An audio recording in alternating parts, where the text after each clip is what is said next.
What's up, Bills Mafia? Thursday special emergency pod, if you will. And it's not really actually super emergency because this news came out around 1 o'clock today and we're filming this at 9 p.m. But it is a topic in Bills land that we needed to hit on our podcast. I'm joined as always by my tag team partner, Ryan Talbot. My man, how are you? We got some news. Yeah, I'm doing well. Yeah, some pretty serious news. I was talking about our new podcast name. Oh, they're not as serious, but go on.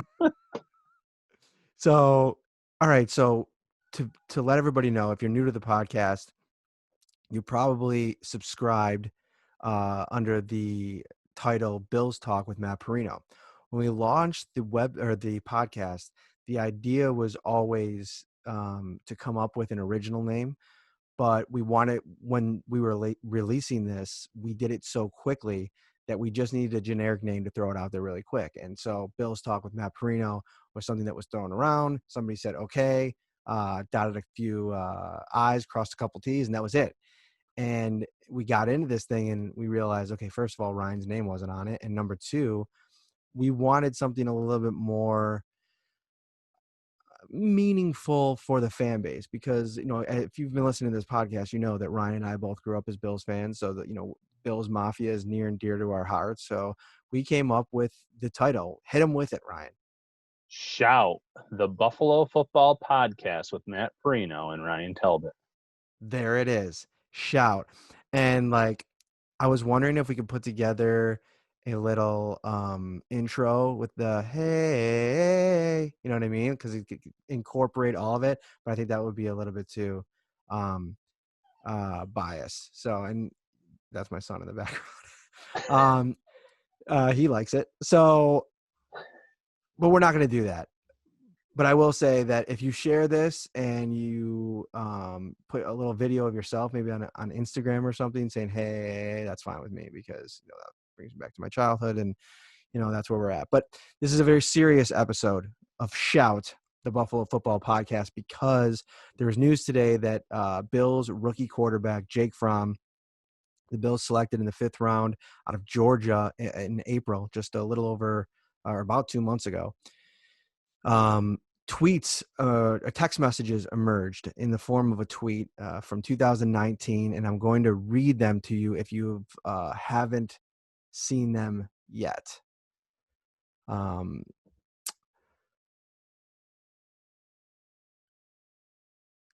So Jake was in a conversation with an acquaintance of his, and it seems that the acquaintance is the one that tweeted out in this conversation, tweeted out these screen grabs. And basically Jake said, guns are good.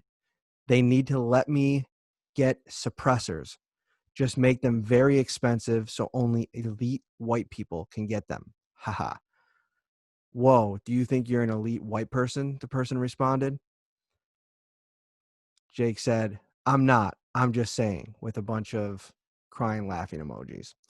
Now, when this was released, my initial thought was, okay, you hear stories about, Snapchats and Instagrams being photoshopped. And so you really want to wait for some type of clarification before you really get, into the thick of things here. But Jake, at around 2 o'clock, released a statement, and I'll read that now. I'm extremely sorry that I chose to use the words elite white people in a text message conversation. Although I never meant to imply that I am an elite white person, as stated later in the conversation, there's no excuse for that word choice and sentiment. While it was poor, my heart is not. Now, more than ever, is the time for support and togetherness, and I stand against racism 100%. I promise to commit myself to being a part of the solution in this country. I addressed my teammates and coaches in a team meeting today, and I hope they see this incident is not representative of the person I am. Again, I'm truly sorry for my words and actions and humbly ask for forgiveness. Now, about an hour later, we talked with defensive coordinator and assistant head coach Leslie Frazier, who I think was a fitting representative of the Bills to talk about this. And he basically told us on the call that the Bills had a meeting. Jake apologized, and it seems sincere from Leslie Frazier's vantage point. And only time will tell how the team handles it. But as of now, it looks like the Bills are keeping him on the roster, and they released a statement as well. The Bills wrote, "He was wrong and he admitted it to us. We don't condone what he said. Jake was honest and forthcoming to us about the text exchange. He asked us for an opportunity to address and apologize to his teammates and coaches today in a team meeting," which he did. "We will continue to work with Jake on the responsibilities of being a Buffalo Bill on and off the field." So after all that, all day long, when this first came out, I think a lot of reactions in the immediate aftermath of the news was, cut him, move on. I mean, this is not only is this a 5th-round pick, but this is the kind of behavior that in the middle of, I should say in the thick of, the protests that have been going on across the country, in the aftermath of George Floyd's senseless killing. I think that this is the kind of behavior that I think people want to start to snuff out.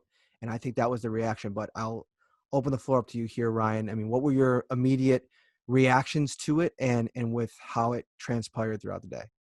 Well, I was the same way as you originally. I was kind of waiting and seeing if this was legitimate or not, because there was a picture of him in those text messages as well, but it could have just been someone that used a backdrop of him or whatever. But obviously, we learned it really was him based on his statement, based on everything we've learned today. And the big takeaway here, is that words matter, and whether it's a text message with an acquaintance, whether it's social media, whatever the case may be, Jake Fromm did not use his head when he was putting that statement together, because he can say he wasn't referring to himself as an elite white male, but he was also at the same time saying that only that certain group of people should be able to own guns. So it was one of those situations where you hope it's a kid that is making a mistake, that he learns from it, that he is sincere in that statement that he released today. And maybe the fact that he went forward with it today to his teammates, to the coaching staff, rather because he probably knew it had already been out there on social media, or that it was going to be out there. So maybe by getting ahead of it a little bit, he kind of saved himself and possibly his job with the Bills. But I still think this is a wait and see situation, just because, like you said, we're talking about a 5th-round pick here. It's not someone that needs to be on this roster, but at the same time, in the Bills statement, they're saying they want to teach him the responsibility of being a Buffalo Bill on and off the field, and hopefully part of that responsibility is just being a good human being in general.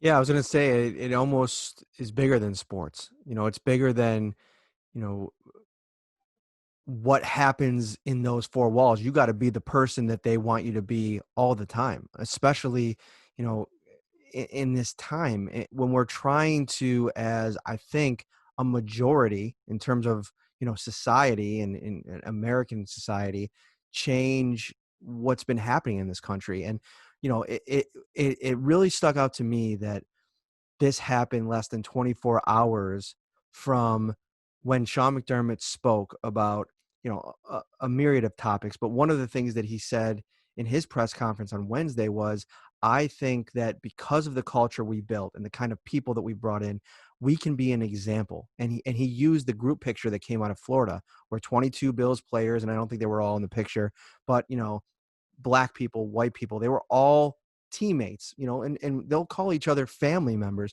in one picture, shoulder, arm over the shoulders and smiles on faces. And Sean McDermott said, we want that to be set the example of how it should be.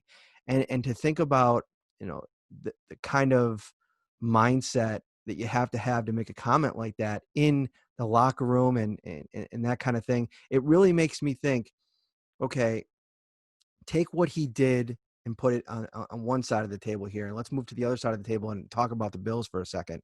They're a lot's on the line for Sean with this, and we're at the beginning stages of this, and who knows how this can play out in the next week or two, like you mentioned. But to keep him on the roster, it seems like certain people are still upset about it. We've seen Tre'Davious White retweeting some comments around the internet. I think it was Jamal Adams. You could talk about that in a moment.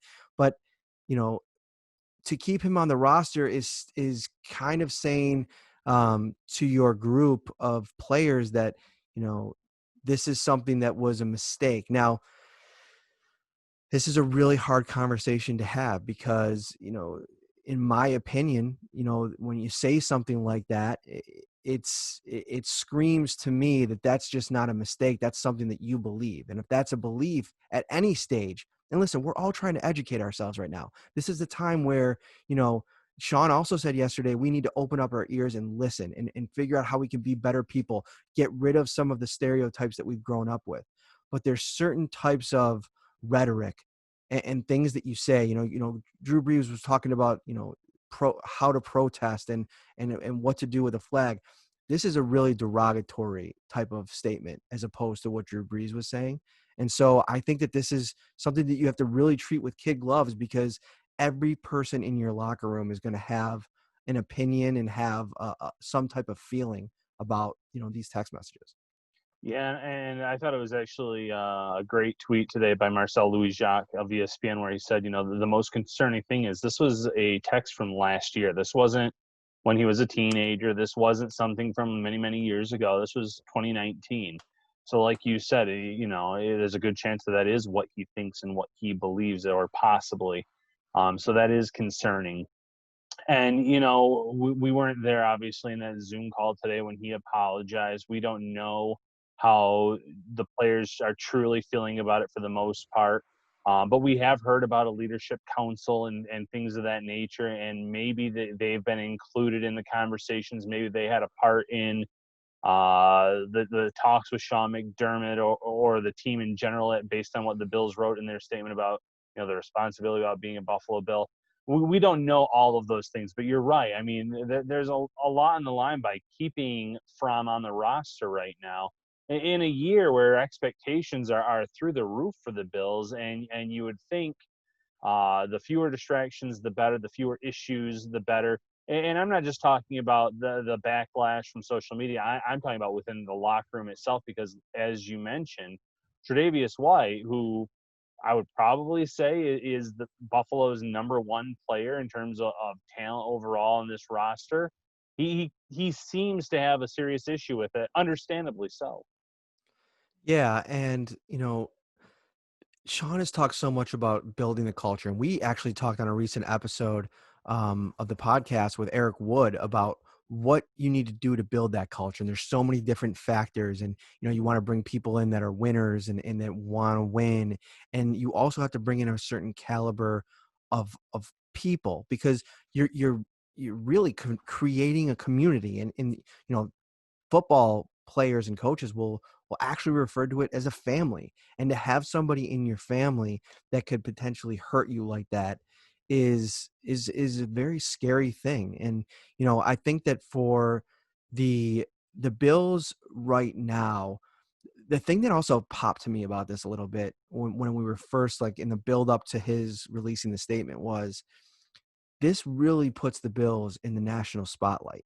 And and I know that one of the biggest um, blemishes on Sean McDermott's record is how he handled Nathan Peterman in that whole kind of situation. This is completely different. This is a character thing. Nate Peterman was one of the better people that you'll come across.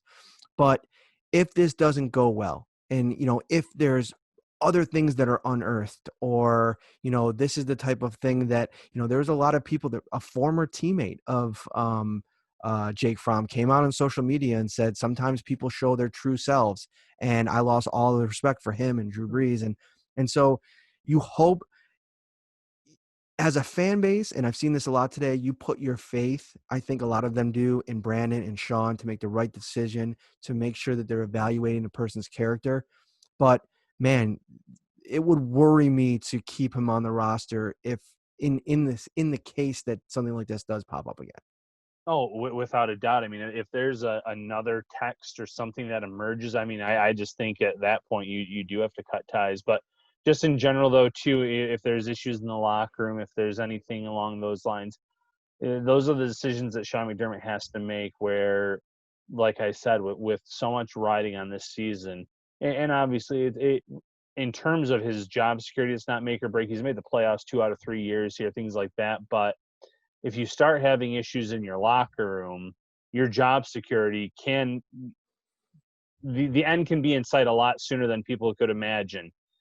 Because there's a lot of talent on this roster, thanks to McDermott, thanks to Bean. But handling that talent is going to be just as important as building up the roster, which they've already done. So you're right. I mean, you have to watch this. Um, uh, Trey White, I'm going to go back to him again. Here's a guy that you want to get under contract long term. You want to get this cornerback who's pivotal to your defense signed a long term extension. And it was clear today based on retweeting Jamal Adams, liking those texts that were tweeted out there. And I want to say he may have also retweeted Richard Mm-hmm. Sherman, who was responding to something that Doug Baldwin said about, they're apologizing because they were caught more than Tyler anything Lockett, else. right? Tyler Yeah. Lockett, thank you. Mm-hmm. So, there's that aspect too where that's one of your star players who hasn't done anything wrong in his tenure here with the Bills. And, if he's offended by this, if he's not okay with it, I think you have to kind of weigh that into your decision-making process too, because at the end of the day, who's the one that you want on your roster long term? It's that all-pro cornerback that has done everything right since coming to Buffalo, who has bought into the process, so to speak. Who he's done everything right. So it's just going to be interesting. There's just so much to unpack still. It's going to be interesting to see if we hear anything from other teammates. Mario Addison with Drew Brees was very vocal on social media. Who knows if other players will be like that in terms of their own teammate? We don't know, but in the next few days, something like that could emerge. I'm working on a story right now on Leslie Frazier, and I think it was so fitting that he was the one that was stepping to the proverbial podium today at 3 o'clock to kind of answer for all of this, because he is almost the, everybody uses the cliche to describe him, but he is that even keeled presence that just brings stability and a calm to a room. And I think it was Kim Jones from the NFL Network that tweeted, I listened to Leslie Frazier today for 45 minutes, and I could have easily listened to him for 45 more, because he's that, he just has a way about him where he just is engaging in his own quiet, even keeled way. And, to hear him talk about the meeting today and the way that Jake stepped up in front of the, virtual room and owned his mistake, apologized for his mistake, and the general thought process, within the team, and probably more so on the defensive side of the ball with Leslie and his defensive players, is that, he made a mistake. He seems sincere, and it's a mature team with a developed culture, established culture that, can kind of go about figuring out a way to forgive him. I mean, look at some of the guys on that defensive side of the ball. I mean, Jerry Hughes, a very, very outspoken face in this movement right now. He's been very active on social media, and rightfully so. I mean, he's a veteran. He's a leader. He's somebody that, is passionate about what he believes in, and trying to use his platform. And so, you're going to have to go in that locker room and answer to him. And if Leslie Frazier can stand there and say, we're going to move forward and try to reach out to him and educate him and keep lines of communication open. I got to be honest. At first, I was almost immovable on my stance that they should cut him like right away. I mean, this is the type of thing that, I've caught some heat this week for how vocal I've been about Black Lives Matter movement, and sorry, not sorry. I'm passionate about that because I'm passionate about people, and I'm never going to be quiet. I'm never going to stick to sports. So if that's what you want, definitely don't come to my feed, because I try to keep politics out of it, because I don't ever want to create a divisive environment on my timeline. But this is bigger than politics. This is bigger than anything like that. And where we can educate, we must educate. And I think that Leslie and Sean, it seems like they are looking at this as a situation where they can educate not only Jake, but everybody around Jake to maybe, acceptance, teaching, and communication. And we'll see if that works. And if it does, great, because I think it could be a good example. And maybe that goes back to the beginning point in that what Sean is striving for could potentially work in terms of being that vision or that picture for everybody else.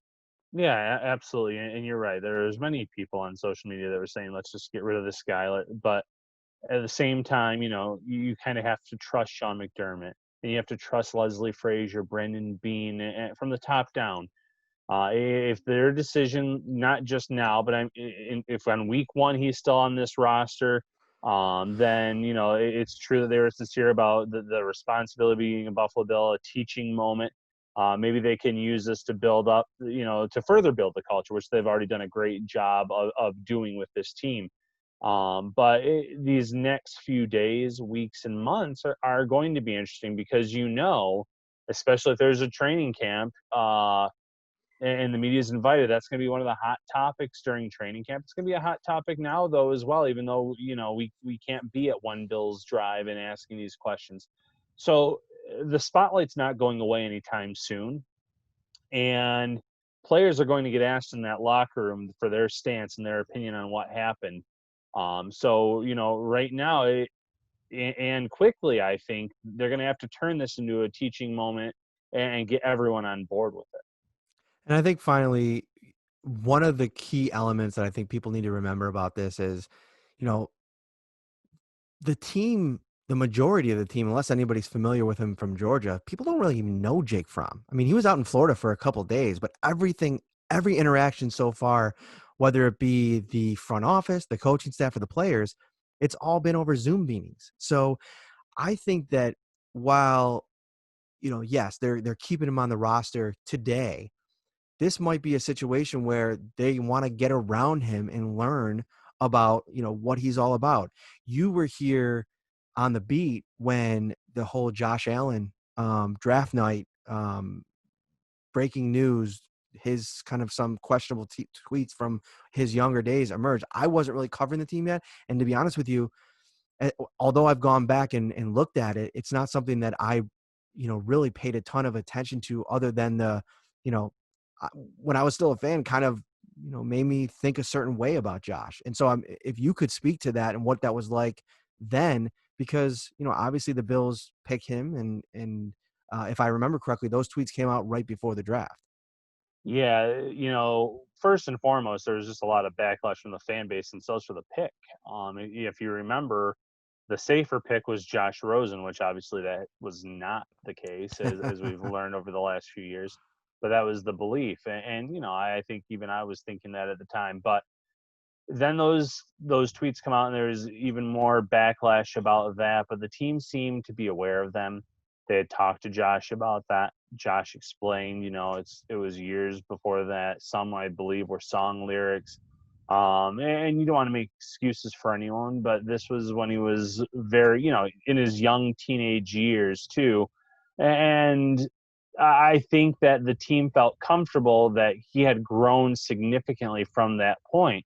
But there was definitely a backlash on social media. You weren't going to get rid of a first round pick, obviously. Mhm. But there was some people taken aback by it. And if you're on social media all the time, you see people bashing Josh Allen all the time from opposing fan bases. That's still something that they bring up, is those old tweets. So it's again not something that will go away. Not for Josh, not for Jake Fromm. No matter how old they were at the time or how recent it was, it's just up to them. And to Josh's credit, he is loved in that locker room by everyone. He has. It does seem like that was just him being a very immature teenager. But now, all eyes are on Jake Fromm to prove that he is going to be part of the solution and not part of the problem. And if there's another misstep, or like you said, if they learn more about him now and they find more they don't like, there's nothing keeping him here long term. There's really not anything I don't like about you, my friend. And I'm very thankful to have you as my co host on Shout, the Buffalo football podcast with Matt Perino and Ryan Talbot, courtesy of NY Up and Syracuse.com. We appreciate you guys coming along for the ride. Make sure you go check out the new avatar, the new podcast picture, because it has my mug and his mug, and it actually is the first Ryan Talbot headshot in iPhone portrait mode in history. He liked it so much, he went out and got an iPhone that has portrait mode now, right? It's true. It's true. I was rocking the 6S Plus for many, many years after that went out of style. So just this past week, we updated the phones finally, and I do like that mode. It's pretty nice. What phone did you get? 9, 10? SESR, Oh, XR or XR. something? Yeah. I don't know. Cool. You were a I big don't know. my I friend. know it's past the 6 though, so I'm happy about that. Awesome. All right, guys. Tomorrow, Friday, Brian Dable will give his press conference, and special teams coach Heath Farwell, who, has something to talk about this year. We got ourselves a little kicker competition brewing. So make sure you keep it locked in at nyupsyracuse.com. We'll have you covered with all of that, and we'll continue to follow this story. I'll have a piece on Leslie Frazier tomorrow, which I'm working on now. Just some stuff that Sean has said about him, how impressed I was with him at the press conference today, and I always am. And, so we'll have that at the site. And as always, we appreciate you listening. Shout, we're out.